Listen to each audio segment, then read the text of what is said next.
And I tell you what I'm fascinated about is how you stumbled somewhat into your gift. Because it's not as if, you know, you went to this university, you went to this college. You seem to have stumbled into your gift.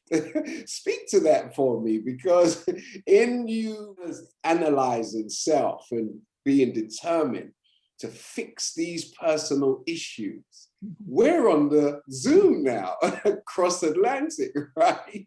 So in regards to people finding their gift, you know, and you finding your gift that is now helping people globally. Speak to us on that aspect of your journey. Mm-hmm.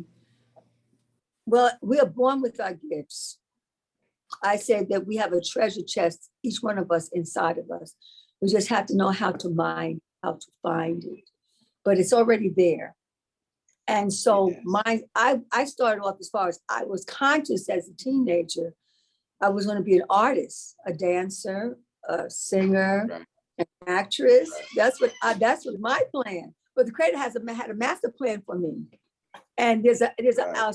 It came out in 1969 in the 60s, and the name of it was Creator Has a Master Plan by Pharaoh Sonnets. That is my theme song that's been going on with my life for all those years, because I know that there is a divine plan for all of us, and that will cause peace and happiness throughout the land. So that is my motto, to move with that song and that flow.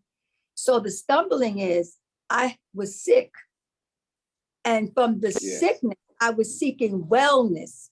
I did not know where it was going to come from, but intuitively, I knew that it was there somewhere, but where is it and who can help me? I went to the top specialists, medical specialists, through my family. My mother and father made sure of that, but I was getting sicker, and the doctor had no more hope. He said she should live in a glass house as a teenager. That we'd given her the most potent form of medication for her respiratory system, but she's getting worse. So soon, not too far away, I would have had a walking respirator, you know, and just plugging myself in. And that's not a life to live. It wasn't a stumbling. It was, I had to go through a life of sickness to wake up. So some of you will wake up right now as you're listening and say, wait a minute, there's something better than this sickness. There's a way out. You mean I don't have to be sick? Because as you clean up, what will happen is you will see your gift. As you clean up, you will see your blessings. As you clean up, your prosperity will come. As you clean up, that book that's always been inside of you, it will come out. And I talk about it inside of the last gateway, the anniversary copy of Sacred Woman. It's called Meshkinet. The symbol for Meshkinet is a woman, a baby coming out of her, and she's in a squat. She's birthing herself.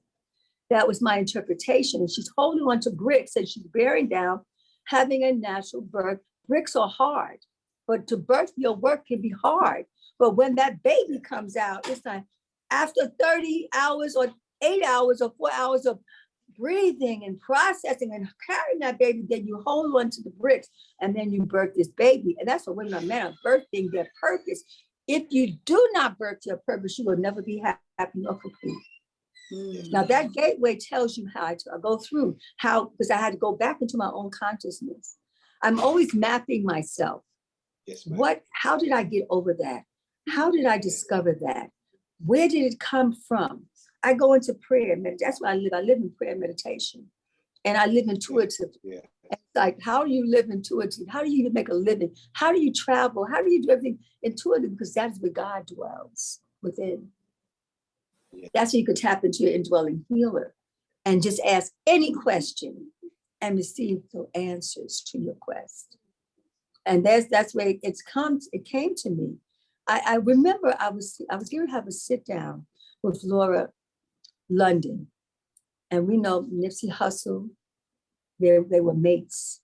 He's very diligent in the spirit, I must add.